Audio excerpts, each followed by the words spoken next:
Nos quedamos, ¿se acuerdan? La mayoría vino a la clase pasada, ¿no? Sí. Estamos en la primera carta de Pedro. Para los que no vinieron, solamente nos detuvimos en el verso 2. Dijimos que podríamos todo el año dedicarnos al verso 2, pero no va a ser así. Pero sí, esta palabra elegidos, o este concepto, esta doctrina de la elección, según la presciencia de Dios, dijimos que vamos a leer algunos textos que afirman la elección de Dios y que después vamos a hacer un poquito una línea de tiempo en base a los pensamientos teológicos, sin ponernos a profundizar. Esto es solamente para tener una idea. La idea no es ni siquiera ponernos a debatir ni nada de eso. Considero que por lo general nunca llega a nada. Y vamos a, si podemos, terminar con una historia de amistad a pesar de las diferencias. Quedaron algunos textos. Aide, buscate Jeremías 1:5. De este lado habían quedado unos salmos. Mati, buscate Salmo 105:43. Santi, buscate Salmo 135:4 y creo que el Salmo 65:4 no lo habíamos leído, así que vos, Belu, buscate eso. Repito, Jeremías entonces 1:5, Salmo 105:43, 135:4 y Salmo 65:4. Leemos eso, después leemos otros textos más. ¿Los tenemos? Con micrófono en mano. Así queda grabado. Leo. Vamos, arranca. Bueno, antes que te formases, en el vientre te conocí, y antes que nacieses te santifiqué. Te di por profeta a las naciones. Bien. ¿Qué marca ese texto? ¿Todos lo escucharon? ¿Sí? ¿Lo escucharon todos? ¿Ahí en el fondo también? ¿Lo leo de vuelta? Léelo de nuevo, a ver. Antes que te formases, en el vientre te conocí, y antes que nacieses te santifiqué y te di por profeta a las naciones. Muy bien. ¿Qué les parece? Acá hay un término que sí tenemos que profundizar, es conocí. ¿En qué otra forma se usa como un eufemismo el conoció? Muy bien, dice conoció a Adán, a Eva, su mujer, y fíjense que no es solo un saber. Te conocí, claro, porque Dios es eterno, es omnisciente y conoce todas las cosas. Hoy, en la eternidad, Dios ya te había conocido en su omnisciencia. Pero el término va más allá de un mero conocimiento en la eternidad, sino de algo íntimo, ¿sí? Y acá es donde ahora después vamos a ver el término presciencia de Dios. Porque no todos dijimos, las escuelas teológicas coinciden en que hay una elección de Dios. En lo que difieren es en base a qué es esa elección. ¿Se entiende? Entonces, unos dicen que solamente Dios elige porque Él es omnisciente y va a saber que Nicolás en algún momento lo va a buscar y lo va a elegir. Y entonces Dios, como sabe eso, obra en consecuencia de Nicolás. Las otras escuelas o la otra escuela dice no. Dios es en su soberanía, conociendo todo, porque Él conoce a pesar de lo que Nicolás podía hacer, lo eligió. ¿Se entiende? Y ahí se debaten las dos escuelas teológicas. Vamos a leer los salmos, así no quedan pendientes. Salmo 105:43. Entre cantos y gritos de alegría, nuestro Dios sacó de Egipto a su pueblo elegido. Perfecto. Ahí vemos el obrar de Dios a un pueblo que no mereció nada. Lo leímos la vez pasada. Dice, cuando entres a la tierra, no digas por mi justicia. ¿Se acuerdan que lo leímos? Porque tú eres de duro servicio. O sea, tú, si es por vos, no hay posibilidad de nada, de heredar ningún tipo de cosa. El otro salmo es 135:4, Santi. Pues el Señor escogió a Jacob para sí, a Israel, como su tesoro especial. Perfecto. Porque Jacob fue el ejemplo entre los hombres. Lo eligió. Es muy interesante analizar siempre la vida, ¿no?, de estos hombres. Y algunos se preguntan por qué están ahí, si algunos hicieron desastre, ¿no? ¿Por qué? Incluso en la galería de la fe, ¿no? Hay personas que vos decís, Sansón está en la galería de la fe. Podría estar yo en la galería de la fe, si está Sansón, con todas las que se mandó, ¿no? Sin embargo, siempre caemos en ese texto que dice lo vil y lo escogió Dios. Es como que él buscara, parecería ser. ¿Sabes qué? Vos que estás en lo último de la fila, en lo que no mereces nada, a vos te voy a levantar. ¿Por qué? Y bueno, por misericordia, por gracia, por todo lo que ustedes quieran atribuirle a Dios. Salmo 65:4.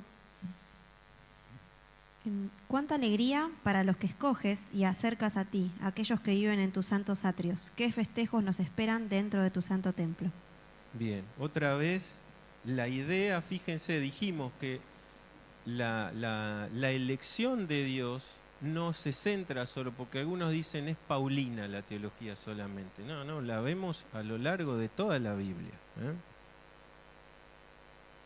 Ahora avanzamos un poco más, porque él dice, elegidos según la presciencia de Dios Padre. Y ahí es donde entramos en los conflictos teológicos, porque la presciencia, la palabra es prognosis, y muchas veces hace referencia a solamente un conocimiento anticipado, pero nosotros cuando indagamos mucho más en ese término, no es solo lo que les decía recién, solo saber qué. No es que Dios eligió porque conocía que Nicolás lo iba a buscar a Dios en algún momento. Y entonces Dios se mueve a partir de Nicolás, que en algún momento lo busca a Dios. Y tiene que ver esta palabra griega con la misma palabra que leímos de conoció a Jeremías. Sin que antes dice, incluso habla de la formación de Dios interviniendo en ese vientre materno, hay un misterio ahí. Pero cuando entendemos que Dios da la vida, hay cosas que se nos escapan. Mire, la vida sigue siendo aún un imposible para el hombre. El hombre por sí mismo no puede generar vida. Eso es de parte de Dios. Y porque Dios da vida, podemos decir vida biológica, es el único que te puede dar vida espiritual. Hoy el Cale leía, estando muertos nos dio vida. Y si vos estás muerto, no hay posibilidad de que un muerto busque a nadie en esa condición, ni tenga vida propia por sí mismo. Por eso es que cuando su palabra dice que allí la gloria, y obviamente en nuestra vida siempre es para Dios, nunca es para el hombre. Por eso que los que buscan siempre la teología de que el hombre es soberano para elegir, traen gloria ¿para quién? Y dice la palabra que no es por obras, ningún tipo de obra del hombre, para gloriarse en el cielo delante de Dios. Porque la gloria ¿a quién le pertenece? Solo a Dios. Los cristianos son conocidos para salvación de antemano, así como Cristo fue ordenado desde antes de la fundación del mundo para hacer un sacrificio por los pecados. Y fíjense, esta palabra presciencia es la misma que Pedro usa en 1:20, pero aplicándose a Cristo. Dice, ya destinado, fíjense, desde antes de la fundación del mundo, pero manifestado en los postreros tiempos. ¿Por qué? Por amor de ustedes. Nunca esa palabra podría significar solo un mero conocimiento. También dice la palabra que Cristo por determinado ¿qué? Consejo en la eternidad, otro misterio de Dios, pero fue hecho a favor de nosotros. Entonces, presciencia significa que Dios planificó por anticipado, no que hubiera observado meramente desde antes. ¿Se entiende esto? Bien.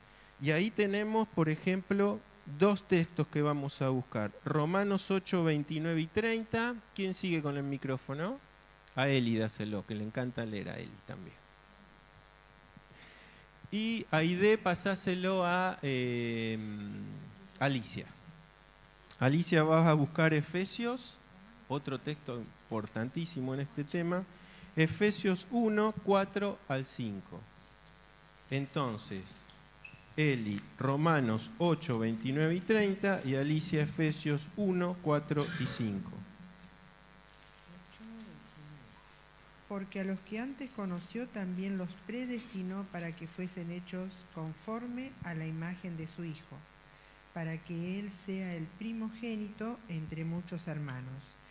Y a los que predestinó, a estos también llamó, y a los que llamó, a estos también justificó, y a los que justificó, a estos también glorificó.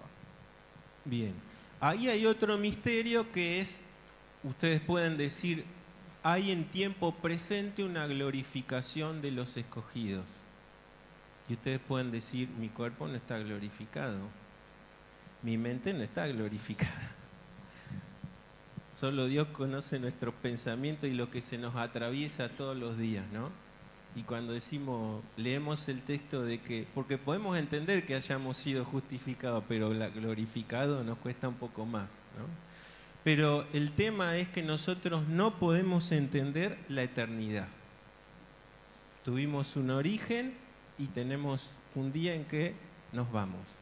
Sabemos por fe que Dios puso eternidad en nuestro corazón, pero ¿cuándo vamos a experimentar la eternidad? Solo cuando estemos en eternidad. Entonces es muy difícil para nosotros entender que lo que Dios declara, Él lo ve en eternidad. Y Él, a pesar hoy de nuestras falencias todas, Él nos está viendo glorificados. Por eso Pablo mismo dice que como que en los cielos junto a Él ya estamos, ¿no? No es fácil de entender, pero hoy el Cale hablaba también de la teología liberal. La teología liberal cuestiona todas estas cosas llevándolas al terreno del hombre, estrictamente. Y entonces la premisa más satánica que hay es decir, la Biblia no es la palabra de Dios, contiene palabra de Dios. Y ahí sonamos. Porque entonces, ¿qué hay de palabra de Dios entre estas dos tapas? ¿No? Y nosotros, queridos, tenemos la palabra de Dios desde el Génesis hasta el Apocalipsis. Toda es palabra de Dios. ¿Las salutaciones son palabra de Dios? Son palabra de Dios. Y tantas cosas, y libros, ¿no? Porque uno dice, por ejemplo, el Cantar de los Cantares, que uno decía, ¿qué hace el Cantar de los Cantares en la Biblia? Es palabra de Dios. Y el hecho que nosotros no entendamos no inhabilita ni el poder, ni la sabiduría, ni su palabra, ni nada, ni nada. Porque a veces tenemos este ejercicio mental. Y Efesios 1, 4 y 5. Según nos escogió en Él antes de la fundación del mundo, para que fuésemos santos y sin mancha delante de Él, en amor, habiéndonos predestinado para ser adoptados hijos suyos por medio de Jesucristo, según el puro afecto de su voluntad. Perfecto. Y fíjense cómo termina ese texto, ¿según qué? El puro afecto de su voluntad. Y otra cosa que es inentendible, ¿no? Otra cosa que no podemos entender, porque nos miramos al espejo y nos conocemos, y también sobre todo con testimonios de personas que han llegado al Evangelio sin merecer absolutamente nada, algunos asesinos, ¿no? ¿Se acuerdan la historia de Corrie ten Boom? Su propio hostigador llega a los pies de Cristo. Qué historia terrible esa, ¿no? A nosotros cualquiera que nos habla de nazismo y de todas esas cosas decimos merecen el infierno urgente y estarán en lo más profundo del Tártaro, decimos nosotros. Sin embargo, también había salvación para esas personas, ¿no? Y sigue habiendo salvación porque no hay pecado que Dios no pueda perdonar. Y esto también es lo que el mundo no puede entender. Y a veces lo que nosotros también ponemos los pecados como en categorías, ¿vieron? Y no, este es muy pecador, tiene que haber mucha gracia de Dios para este, ¿no? ¿Y qué podemos decir entonces de nosotros?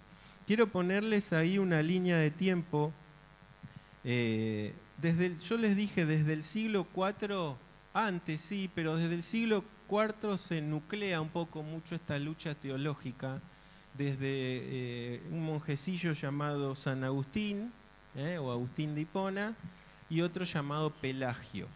Vamos a poner ahí, Uri,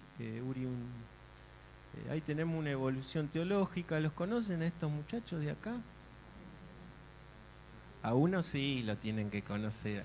Al gordito de gorrita, el barbudito de acá, ¿quién es?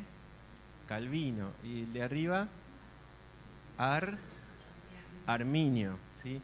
Y estos dos sí, ya lo tenemos a otro parecido, vieron a Calvino ayer, ese es Agustín y este de acá es Pelagio, ¿sí? Estos dos son del siglo IV, estos dos son del siglo XVI y XVII, ¿tá?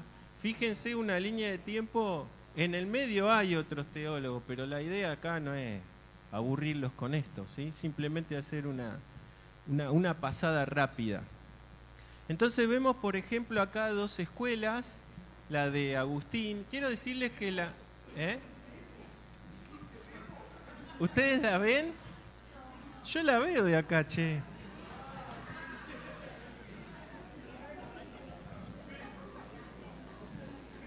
Se veía también en la compu. Bueno, yo igual se las voy a leer.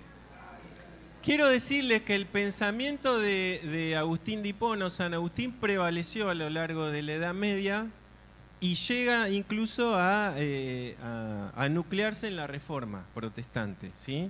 E incluso el catolicismo adoptó también la línea agustiniana y declaró como una herejía la doctrina pelagiana. Pero para que tengan una idea, por ejemplo, en lo que respecta a naturaleza humana, dice San Agustín, la humanidad está caída desde Adán, el pecado original afecta a todos. ¿Qué decía Pelagio? Nacemos moralmente neutros, sin pecado original. ¿Ah? Empezamos. Porque me cuesta a mí también. En cuanto... Qué observadora que sos ahí. En cuanto al pecado original, Agustín dice, todos heredan la culpa y corrupción del pecado de Adán. Pelagio dice, el pecado de Adán solo afectó a él, no se transmite.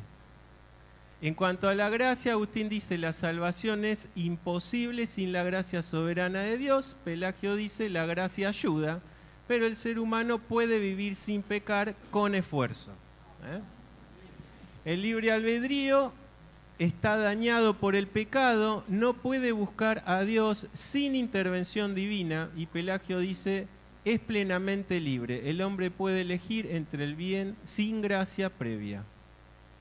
Y en cuanto a la salvación, solo por la gracia divina, dice Agustín, soberana previa, puede alguien creer y ser salvo.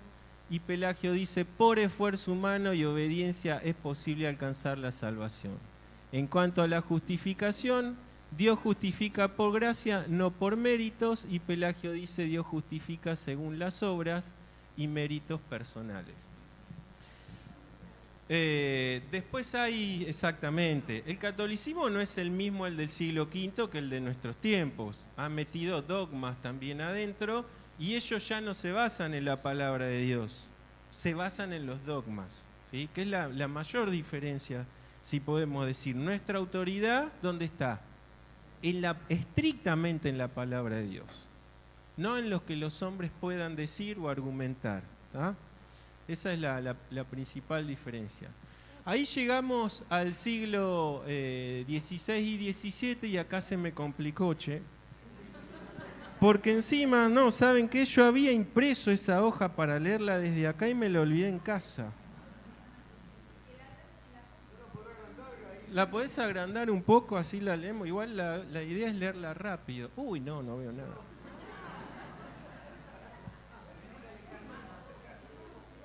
No, la voy a buscar acá en mi teléfono igual. La voy a leer desde acá.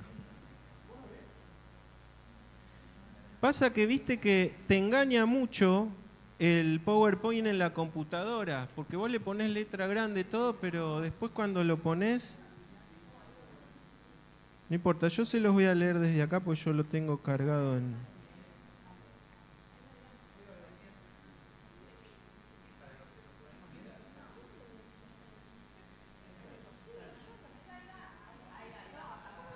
Ahí va queriendo.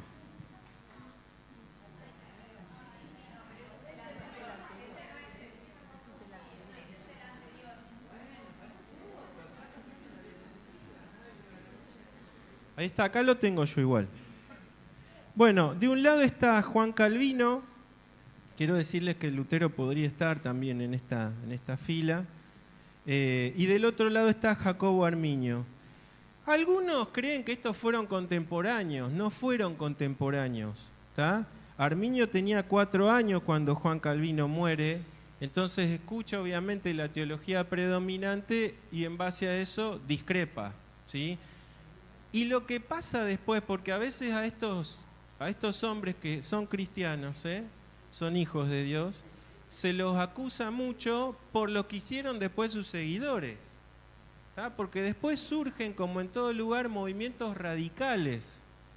A veces estos hermanos ni siquiera hicieron eso con ánimo de generar tal conflicto, y todos los después seguidores marcan sí una diferencia. Y esto, ayer no sé con qué hermano hablaba, era tan intestino que esto llegaba a lo civil. Y entonces si el gobernante de turno era calvinista, iba a perseguir a los arminianos y los iba a expulsar de los territorios. Fíjense a qué nivel, ¿no? Por eso mezclar política o el Estado con la fe o la religión es lo peor que puede pasar, y lo hemos visto a lo largo del tiempo, sobre todo en la Edad Media, ¿no?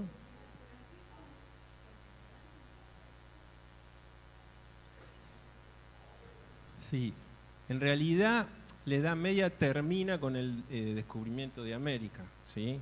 Pero cuando uno estudia historia ve que pues, siempre se ponen límites de fecha. Es transicional todo, ¿sí? Es transicional.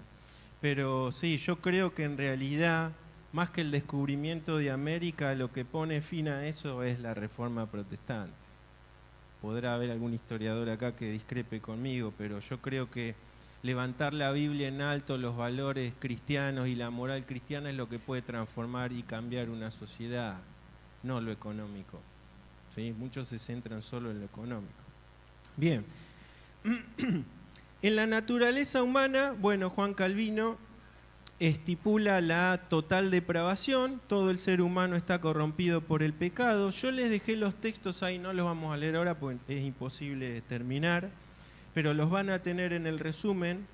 Y Jacobo Arminio dice que hay una depravación moderada y más una gracia previniente. El ser humano, aunque pecador, recibe una gracia previa que le habilita para responder. Ustedes van a ver que dijimos Pelagio, vieron que es como muy radical, como que cuando nosotros leímos a Agustín y a Pelagio, ¿con quién nos quedamos? Con Agustín, ¿no? Arminio se llama pseudo-pelagiano porque lo sigue llevando al hombre como al centro de la decisión en base a la gracia, pero es muy moderado, ¿sí? En cuanto a la predestinación, según Calvino es incondicional. Dios escoge a aquellos a quienes salvar sin basarse en hechos futuros. Bueno, tal como se expresa en Efesios, ahí lo leímos nosotros, Efesios 1, 4 y 5 y Romanos 9, 15.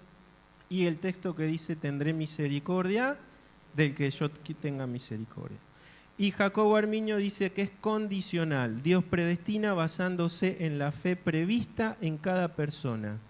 Interpretando la elección conforme a la presciencia de la fe. Ahí están los textos. En cuanto al libre albedrío, Calvino dice que es limitado por la depravación. Nadie puede acudir a Dios por sí mismo como refleja Juan 6:44, ninguno puede venir a mí si el Padre que me envió no lo trajere. Eso leímos algunos textos en la clase pasada también. Y Arminio dice que está habilitado por la gracia previniente. Dios da a todos la capacidad de elegir la vida, como se ve en Deuteronomio 30:19, escoge la vida, dice en ese texto, que evita creer para no perecer. En cuanto al alcance de la expiación, es limitada, según Calvino. La muerte de Cristo fue eficaz solo para los elegidos, basándose en pasajes, bueno, ahí está, Juan 10:11-15, Mateo, algunos de esos los leímos, que habla de redención para sus escogidos. Arminio dice que la expiación es universal, Cristo murió por todos y la redención está abierta a cualquiera que crea, como se afirma claramente en 1 Juan 2:2, la propiciación de nuestros pecados. Y bueno, Juan 3:16 es el texto que más también utilizan para esto, ¿no? En cuanto a la gracia, según Calvino, es irresistible. Cuando Dios llama eficazmente al elegido, éste responde sin poder rechazarlo, implícito en la idea de la soberanía divina. Todo lo que me da el Padre vendrá a mí, dice Juan 6:37. Y según Arminio, es resistible. La gracia es ofrecida a todos, pero el ser humano puede decidir aceptarla o rechazarla, como se deduce en el mandato en Apocalipsis, el que tenga sed venga, etc., ¿no? Y el llamado a elegir de Deuteronomio, que ya lo habíamos leído. Y el último punto es la perseverancia. Según Calvino, es inmutable. Los verdaderos elegidos perseverarán hasta el fin, basado en Juan 10:27-30, mis ovejas oyen mi voz y me siguen, y a ninguna echaré fuera, y nadie las arrebatará. ¿Sí? Ese texto lo habíamos leído. Y según Arminio es condicional, aunque la salvación es un don, el creyente debe perseverar. Hay advertencias de caer que sugieren la posibilidad de apostatar si se rechaza la gracia.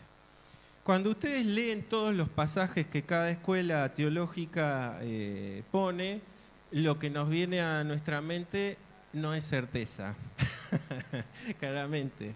Es a veces más confusión que otra cosa. Pero para agregar más confusión hay un tercer movimiento que surge, que es el monolismo. Surge también en el siglo XVI como un intento de conciliar la soberanía de Dios con la libertad humana. Toma su nombre de Luis de Molina, que era un teólogo jesuita español. Su propuesta gira en torno al concepto de la ciencia media, el conocimiento que Dios tiene de todas las decisiones libres que cualquier criatura haría en cualquier circunstancia posible. Esta postura busca ubicarse entre el calvinismo y el arminianismo, evitando los extremos de ambos. Dios soberanamente determina las circunstancias del mundo, de modo que su voluntad se cumple sin anular la libertad humana. ¿Sí? Y acá es donde explota en la cabeza y dice, ¿qué soy yo? ¿Molinista? ¿Soy calvino?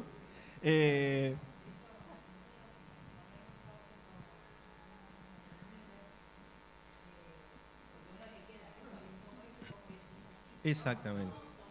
Si nosotros hoy pudiéramos decir qué es Calle Salta, todos tendríamos quizá una idea distinta, porque se habla tanto de la elección desde este púlpito como que también nosotros tenemos que elegir a Dios y buscar a Dios, porque la palabra de Dios hay textos que también lo dicen, ¿no?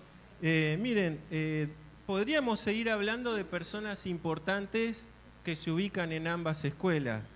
Lo que les quiero decir que no es importante en qué escuela estás, ¿tá?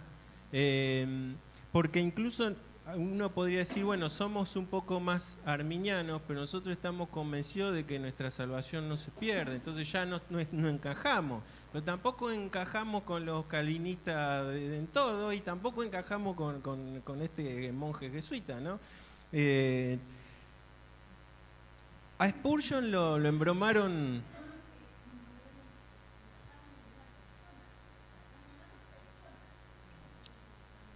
Eso es una de las cosas. a los hermanos en Corinto, Pablo les dice, ¿no?, que había disensiones. ¿Por qué? ¿En qué se centraban?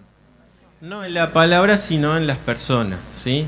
Pasa que lo que ellos te ayuda un montón para tener también un pensamiento y para también poder tener una visión, pero no más allá de esto. Ya le digo, nunca jamás esto tiene que ser algo intestino entre hijos de Dios, porque no es fundamental.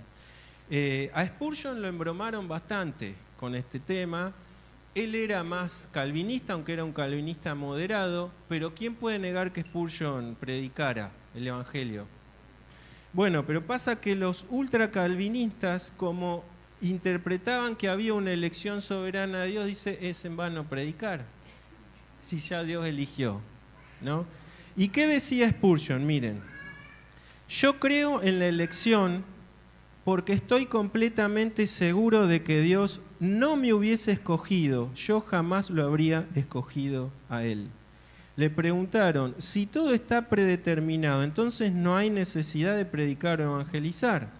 Y Spurgeon respondió con fuerza y claridad, si el Señor ha elegido a algunos para vida eterna, entonces seguramente predicaremos para hallarlos, porque sabemos que el medio que Dios ha escogido para salvarlos es la predicación del Evangelio. Y agregaba, predico el Evangelio a todos porque no tengo una marca en la espalda de los elegidos. Yo no sé quiénes son, pero Dios sí lo sabe. Él usará su palabra para llamar a los suyos. No le interesaba demasiado a él igual la discusión, aunque se alineaba un poco más con la escuela, porque él interpretaba algo que ahora después vamos a hablar, que yo les dije la primera vez, no es tan importante el cómo, sino el para. Y cada vez que nosotros leemos textos que hablan de que somos elegidos, inmediatamente hay un para. Cuando vos perdiste el núcleo del para centrarte en el cómo, perdiste todo. Lo perdiste todo. Porque si hay una elección de Dios para nosotros, inentendible en el presente, porque en un momento lo vamos a entender, y vos no te centrás en el propósito por el cual fuiste elegido, eso es la vida cristiana. Y le estás dejando de lado por un debate intestino académico y sin sentido. Quiero también considerar obviamente algunos otros textos, como por ejemplo 2 Pedro 3:9, que dice, no queriendo que ninguno perezca, hoy el Cale hacía referencia un poco a esto, sino que todos procedan al arrepentimiento. Hechos 17:30 dice, Dios manda a todos los hombres en todo lugar que se arrepientan. Y ustedes van a encontrar, si se meten en esto, que lógicamente hay cosas profundas, como, qué sé yo, por ejemplo, la voluntad decretiva de Dios y la voluntad prescriptiva, y vos decís, bueno, no todo lo que Dios manda o todo lo que Dios moralmente manda es lo que el hombre hace, pero hay cosas que Dios decreta que se cumplen independientemente de lo que Dios hace. Entonces, por ejemplo, podríamos tomar la cruz de Cristo. Es un decreto de Dios, es descriptivo, es voluntad descriptiva, iba a ser porque se determinó, pero el medio no fue un medio agradable y que Dios estuvo a favor. ¿En qué sentido? Dios no está a favor de la justicia y a Jesús lo juzgaron injustamente, ¿se entiende? La voluntad prescriptiva era en contra de Dios cuando crucifican a un justo, pero había algo soberano determinado de antemano que iba a pasar. Entonces ahí es donde también tenemos que entender que hay cosas en la mente de Dios que están ajenas a que nosotros podamos alcanzar, porque es Dios, ¿no? Y la primera insinuación de nuestra soberbia está en lo que Satanás le dijo a la mujer, comerás del fruto y serás como Dios, sabiendo. Y eso Satanás sigue haciendo y lo hizo a lo largo del tiempo. El afán del conocimiento y del saber puede ser raíz también de luchas, de guerras y de pecados, Por eso Pedro dice, al conocimiento agréguenle dominio.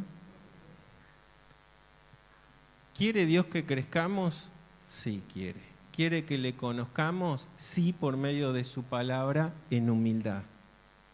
Pero cada vez que se habla de crecimiento, y por ejemplo habíamos tomado el tema, ¿se acuerdan? Venimos viendo Primera Tesalonicenses, que lo terminamos, arrancaremos el miércoles que viene, Dios mediante, con segunda.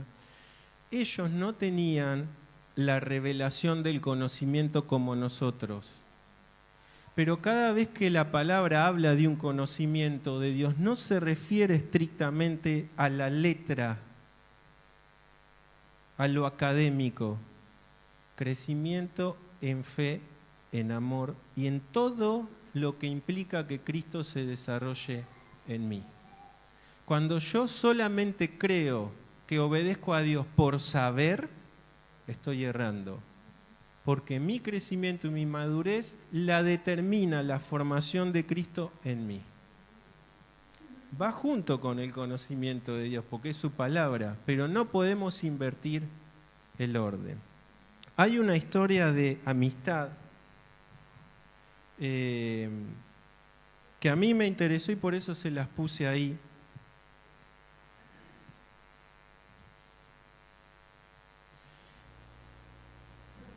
Dale un clic más.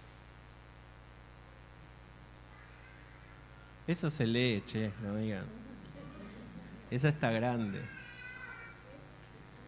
Qué elegancia. Miren si venimos hacia la iglesia. Así.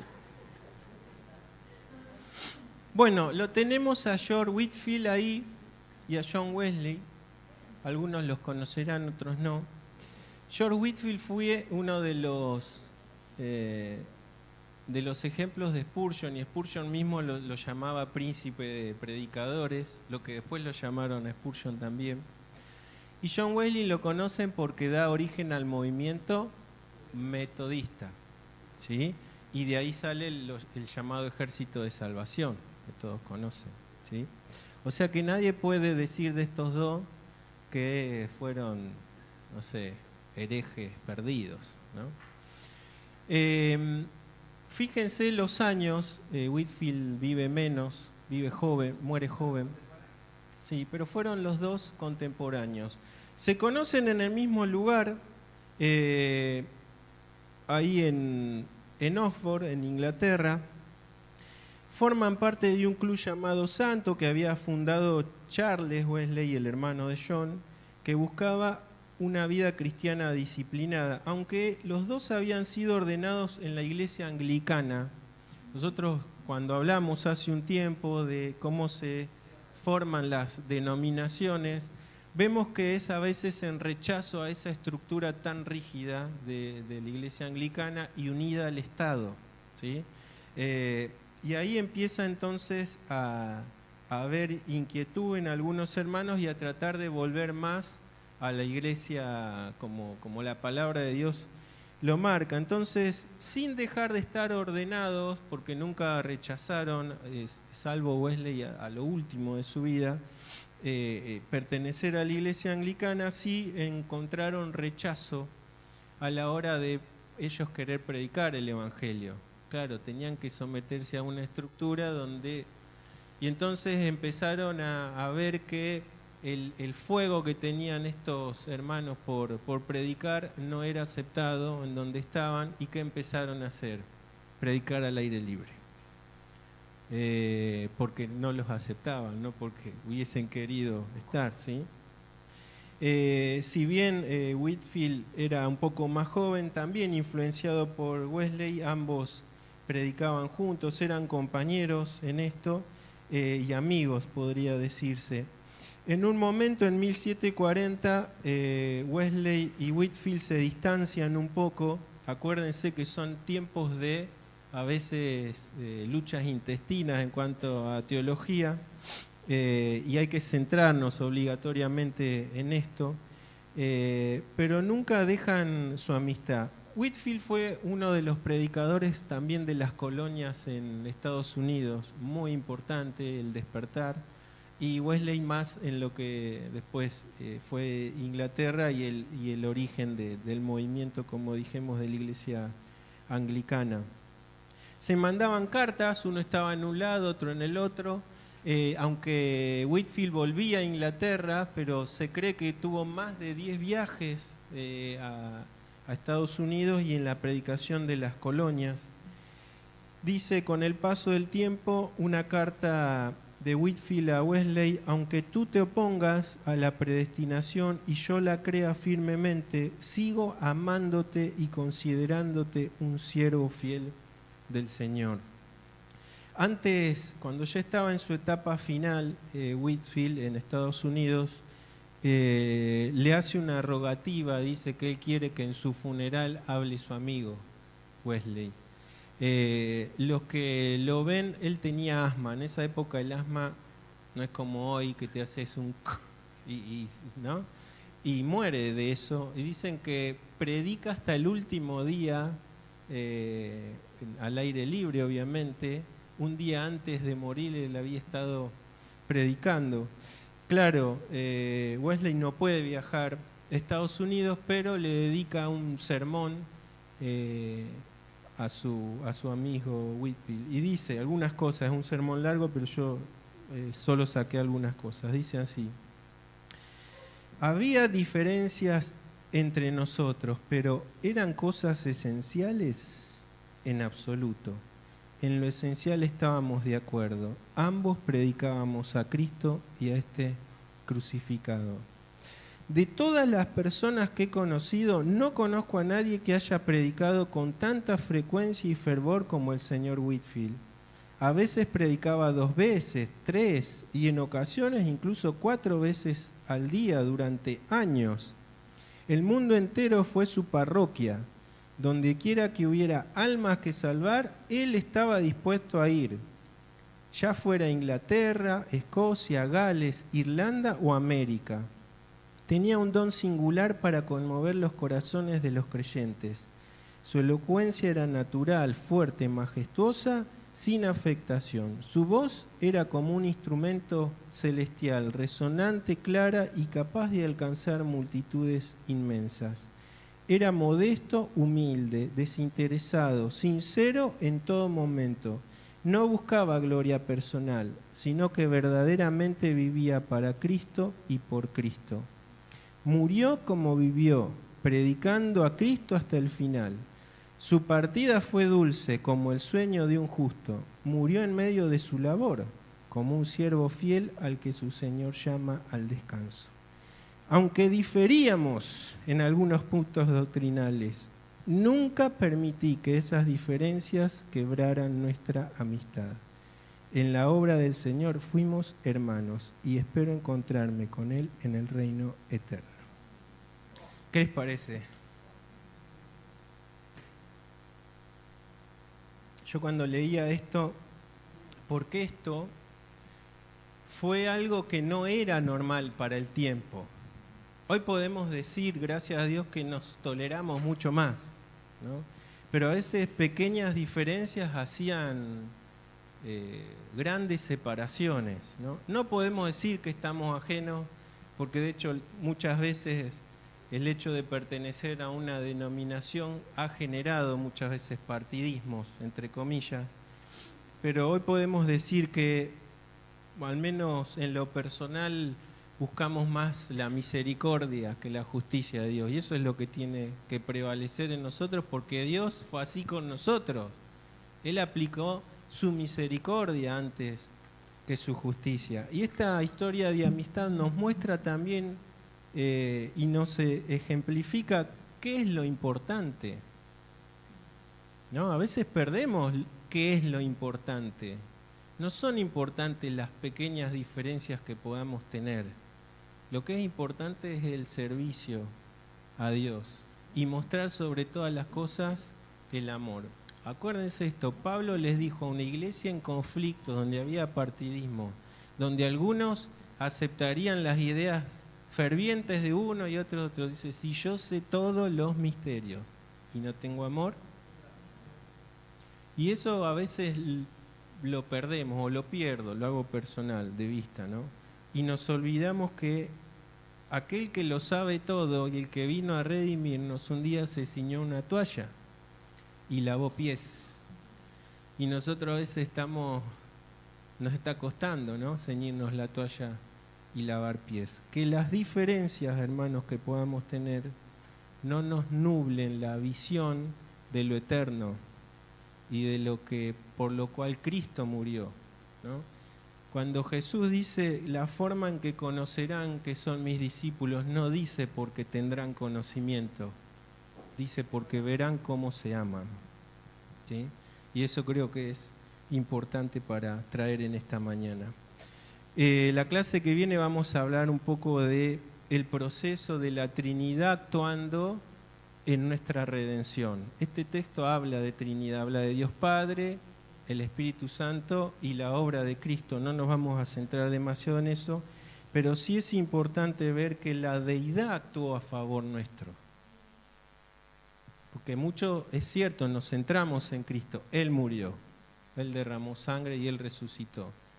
Pero Dios Padre y el Espíritu Santo están interviniendo a la vez. No puede haber nuevo nacimiento si no hay Espíritu Santo actuando en nosotros. Y eso lo vamos a analizar un poco en la clase que viene.